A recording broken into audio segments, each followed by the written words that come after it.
Hello, welcome.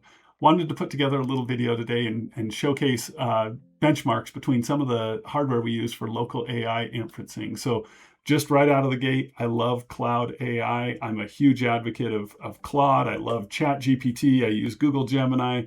Uh, love all these tools, and I am a heavy user of all of them.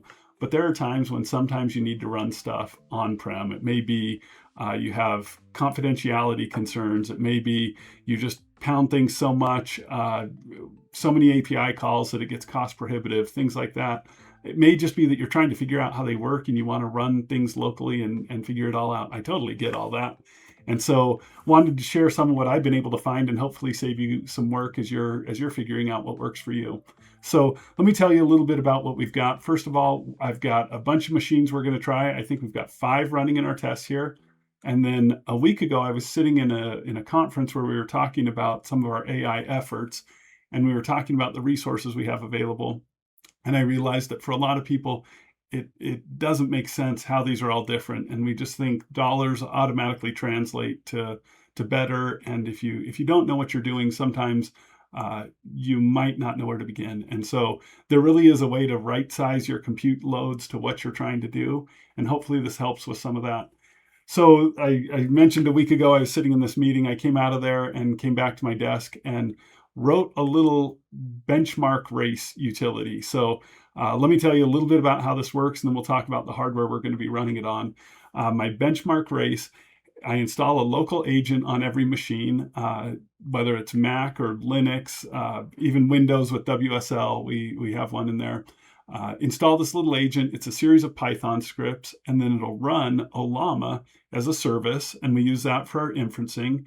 And it'll run ComyUI with Stable Diffusion as a service. And so these Python scripts will call those to do local inferencing or to do image generation. And then I also wrote a script just to do raw compute and see how they compare. And so that agent does it. It tracks the start time, it tracks the end time, and so then it can help us benchmark. It also looks at other things. It tracks CPU, GPU usage. It tracks video memory, or if it's unified memory, it tracks the unified system memory. And so a little agent that does that, and then a central utility that pulls them all together and shows them side by side. So there's how the tool works that I'm going to be showcasing here. Let's talk about the hardware itself. We've got 5 machines we're running here. All the way on the left, we have a Dell T2 Workstation. This is an amazing machine. It has Intel Core 9 Ultra processor, the 285K, 128 gigs of system memory, and the most impressive feature of this is the NVIDIA RTX Pro 6000 Blackwell GPU in it. If you follow GPUs, this is an RTX line, but it's got 96 gigs of memory. This is their big AI GPU. Not so, I mean, I haven't actually tried it for gaming. The RTX line probably really good at it, but with that much video memory, it's really built for AI workloads. Moving along our list, next we've got, excuse me, next we've got a Dell Alienware Area-51. This is an absolute gaming machine, bigger than the T2. It's massive. It weighs 80 pounds in case you're wondering.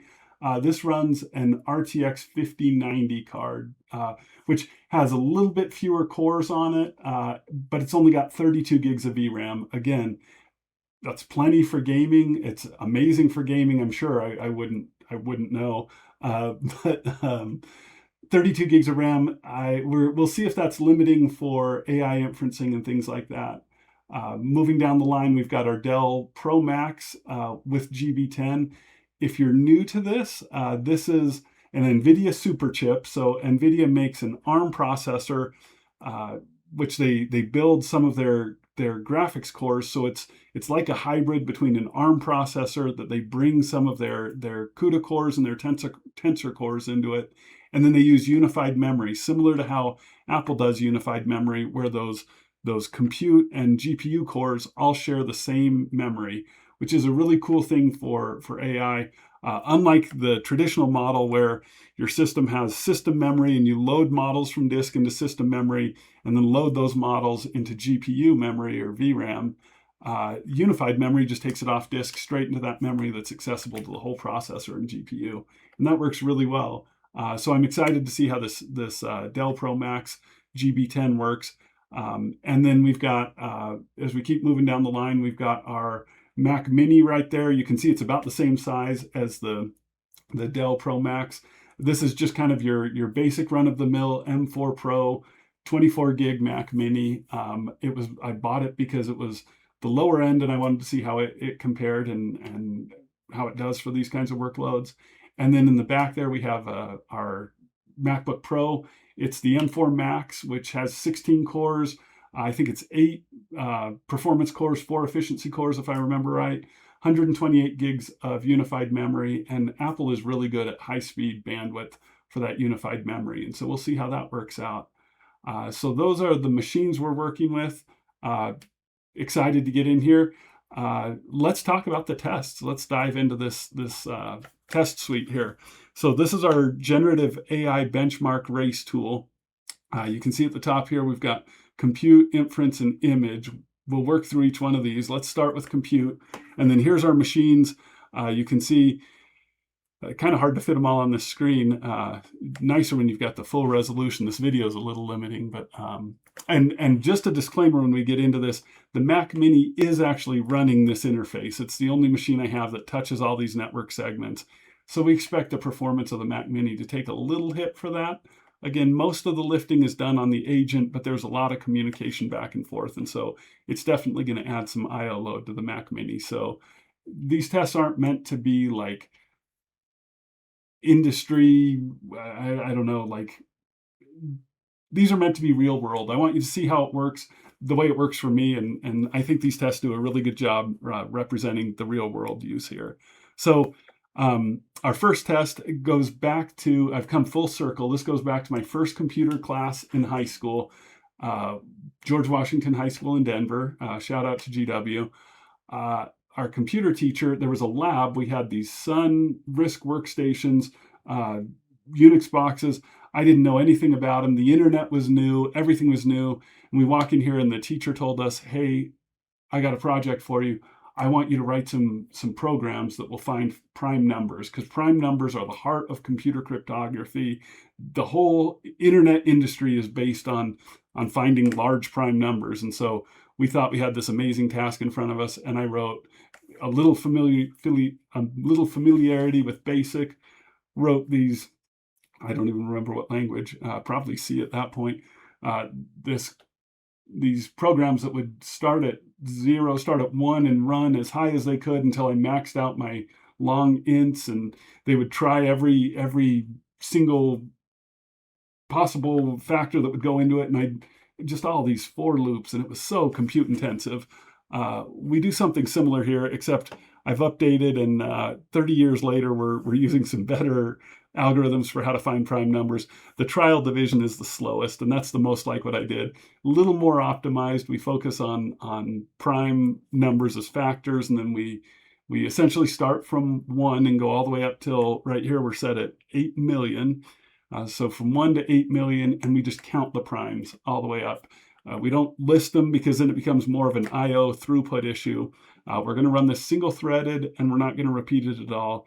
But we're just going to see how all these machines do at finding prime numbers. And so let's give that a shot.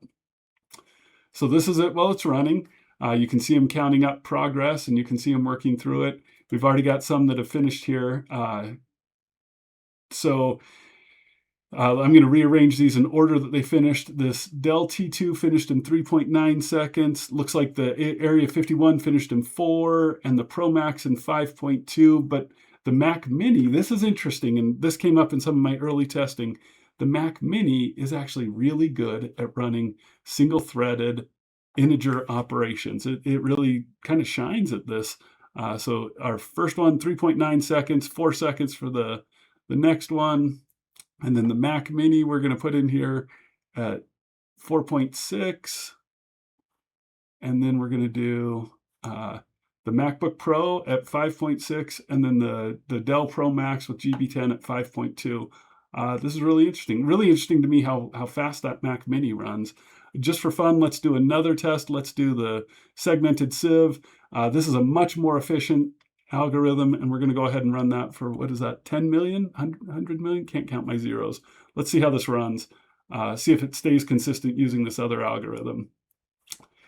And so we're counting up, we're going. All right. Finished at 6.3 seconds for both the T2 and the Area-51. This makes sense. Both have the same processor, and this is processor intensive. They both have that Intel Core 9 Ultra, the 285K in both machines. The T2 has more system memory, but the Area-51, we aren't using heavy system memory. You can see not hitting that at all. And we're not even pounding the compute on these very much. It is not using GPU for this. That Mac Mini finished at 6.8 seconds, so a little bit behind them. And then the MacBook Pro finished at 7.4 and the Pro Max GB10 at 7.8. So they're all coming in not too far, not too much discrepancy there. Just kind of an idea of rough compute there. Let's move on to actual inferencing. So for this, again, we're using Ollama as a backend, and it's running local on each machine, and then the local agent on each machine is going to send them this prompt, and we're going to have that machine come back and respond to us. It will stream it, so we'll see it come in more or less in real time. Other things to be aware. Here I have a fit estimator that I've written. You can see it says our Mac Mini, oh, I just lost it. Our Mac Mini, the fit is a fail. Let's see if it can tell us why. It's got a score of 0.9. I don't know how to get my tooltip back. Again, I'm not a programmer. I don't know how this works. Essentially, there we go. Available memory divided by estimated model memory, and we want that to be more available memory than the estimated model memory. So we estimate the peak of this model usage to be at 23 gigs. We've only got 21.6 gigs available on the machine out of the 24. If we don't max out that memory, we may be okay. If we do, then it'll probably cause some churning. Let's go ahead and see how that works. Everything else looks like the fit is good. We should be good to go. So we're going to go ahead. 256 tokens is the most it can give back. We limit that just so it doesn't run forever. One other thing to be aware of, this is the first test of this. I don't know what's currently in the memory. I don't think any of these have a model warm loaded. So this first test, they have to load the model to be able to start inferencing. And for this test, we're going to use Llama 3.1, the 8 billion parameter at a Quant 8 model. So this is a small model that ought to fit in the memory. It's pretty close to fitting in the memory of that Mac Mini. So let's see how it works. So we start the job. And again, we talked about that unified memory on this MacBook Pro. It started really quick, but the T2 was off to the races quicker. Interestingly, that Alienware was delayed a little more. So if we look at the statistics on some of these, TTFT is our time to first token. So we were sub 1 second on the MacBook Pro, but we were at 1.5 seconds on the T2, and we were at almost 8 seconds on the Alienware. That tells me the Alienware, you can see it sat here for a while before it actually loaded the model into memory. And once it loaded, then you can see the GPU as it loaded into GPU RAM. So this is probably where it was loading it into system memory. I don't have a graph for system memory on this machine, only the GPU memory, which corresponds to the GPU usage. So let's rearrange these into the order they finished. So let's go 3.1 was first, and then next up was 5.6. That was our MacBook. And then we had 9.5 was next. This is where that Pro Max took a long time. We'll talk about that some more. And then 17.6, 10.6. So let's just finish those two up. Now that the model's loaded and now that it's warm, we're going to go ahead and we're going to set this to 2048 tokens. And I'm going to use the MacBook Pro to generate a new prompt for us. I just want a new prompt so we aren't doing the same one over. Generate 1 million random numbers between 1 and 100 inclusive that satisfy a specific mathematical property. And then it's going to define this property. Okay, so this is the prompt we're going to give it, and we're going to see how this comes back. We've given it more tokens, but we're going to stay on that same model, same size, same quant. So let's go. This time you can see that the T2 and the Alienware were way faster. Right out of the gate, this T2 was 0.1 seconds and the Alienware was 0.3 seconds. And then their raw speed at generating tokens, we were at 114 tokens per second. That's freeway speeds right there, 105 tokens per second on the Alienware. So those are pretty close, 3.2 seconds versus 4.4 seconds. Let's go ahead and move this one up. The MacBook Pro here, we can see its time to first token was also really quick with that model warmly loaded, but it hovers right there around 40 tokens per second. So it's half the speed at generating tokens as these specialized cards. You can see those GPUs spike way up there. You can see the GPU memory consumption. We aren't maxing out here yet, but you can see those workloads compared with the Pro Max, 16.6 seconds and 17.8. Not super impressive on the Pro Max here. I have some theories about this. I would really like to see better about this, but I suspect it has to do with Ollama running Llama CPP and not using PyTorch. We'll see that when we get into some image generation, but the Dell Pro Max GB10 is not super impressive at running Ollama. It does have an area where it's good. If we were to change the model and we go to the 70 billion parameter model, actually before we do that, let's generate one more prompt. So we're going to have our MacBook Pro write us another prompt. You can see it's working here to write a prompt. Okay, we've now got a new prompt. Given a large data set of astronomical observations containing information on star positions, magnitudes, spectral types, write a Python program. So we're going to have it coding a program that does all these things. We're going to switch to this large 70 billion parameters, but we're going to cut it to 256 tokens. Let's go ahead and run that. And just for the sake of time, we're going to not run this on the Mac Mini because we only have a third of the memory necessary to load that model. We don't have a whole lot more for the Alienware, but with the GPU, we're going to see, can the GPU get by when we starve it for RAM? Big difference between these two at this point is this has enough, the T2 has enough memory to fit the model in memory.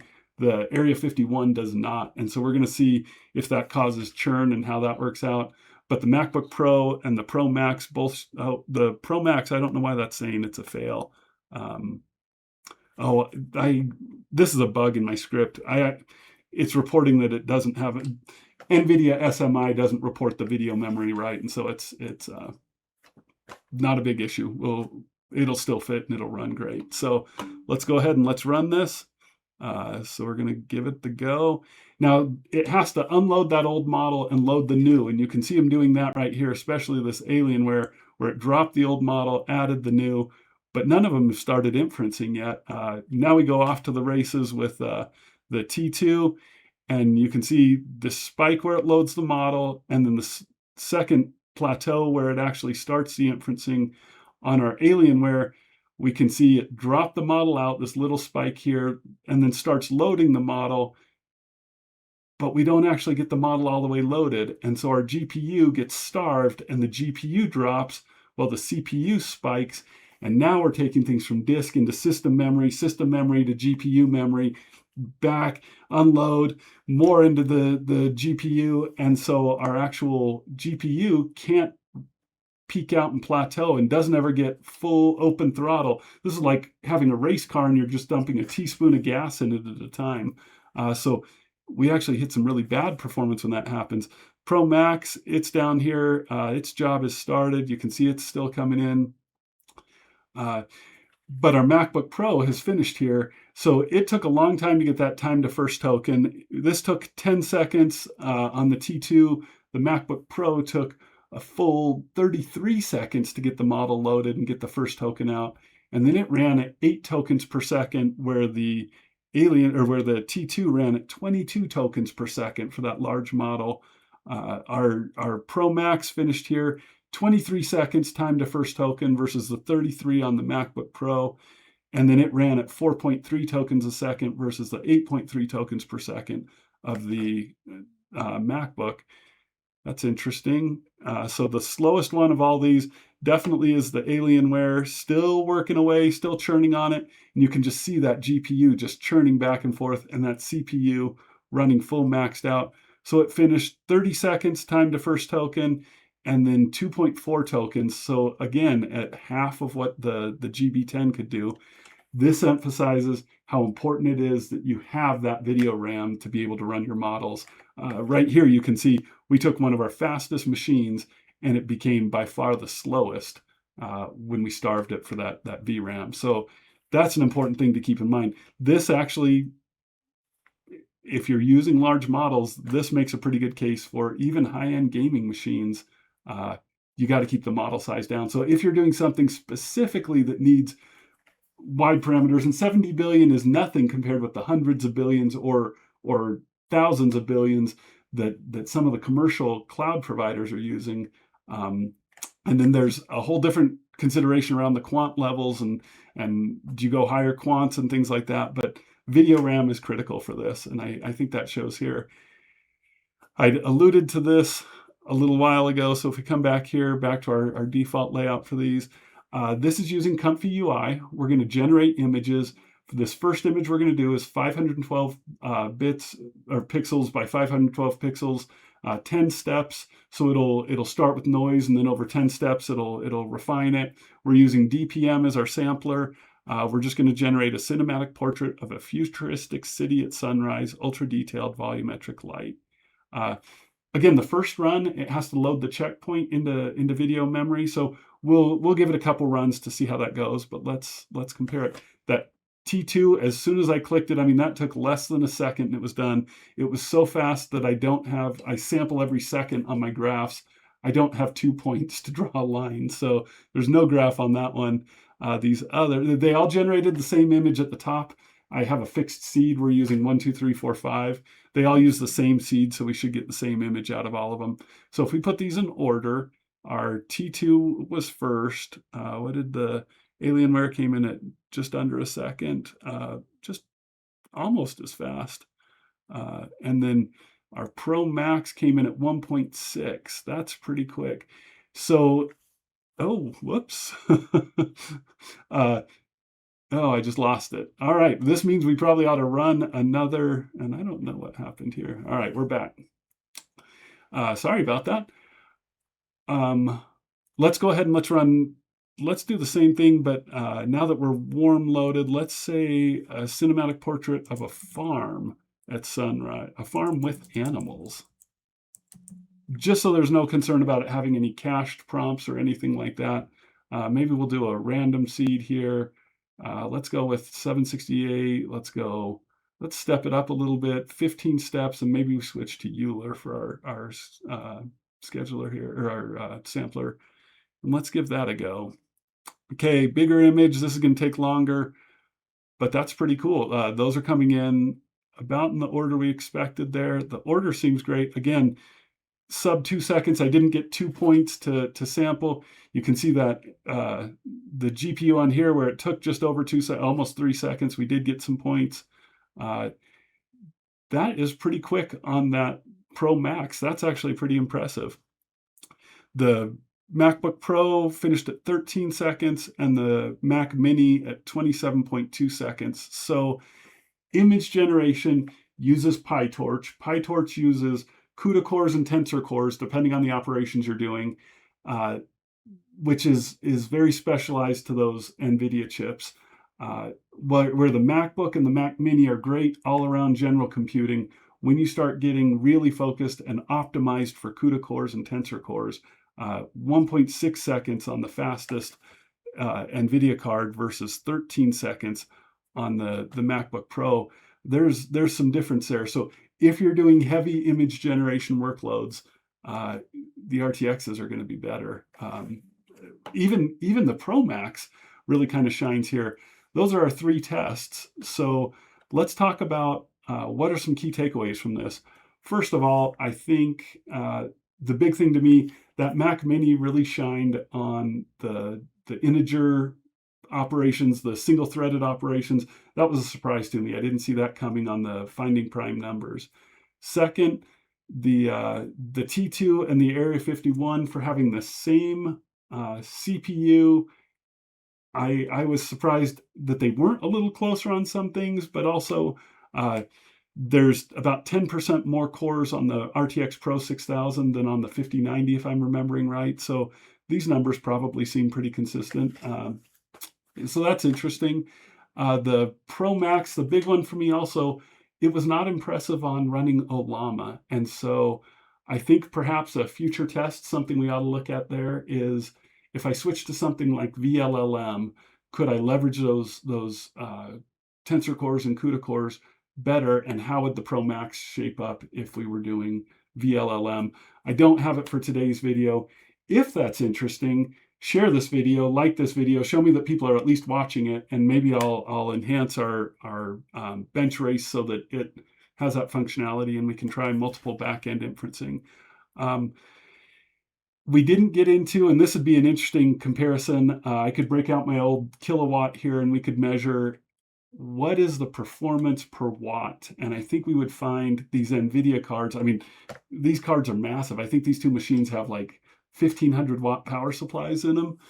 This Pro Max, once we switch to these ARM processors, they become a whole lot more efficient. My MacBook Pro only has a 100 watt charger, and that'll charge it and run it. So definitely a much more power efficient compute model. And so there's trade-offs there. So maybe there's a sweet spot of what's the best value per dollar, value per kilowatt, something like that. What do you think? Please share this video, like, comment, tell me what you want to see, and happy to do more videos. Also, if you're interested in seeing how my bench race works, it's out there in GitHub. Check it out. It's on my GitHub repo, and it's just called Bench Race. No secrets here. You're welcome to download it and try it out and see what you think. Hope you enjoyed this. Again, thank you to Dell for sending us that Pro Max. Hope this was helpful for you, and we'll talk to you later. Bye.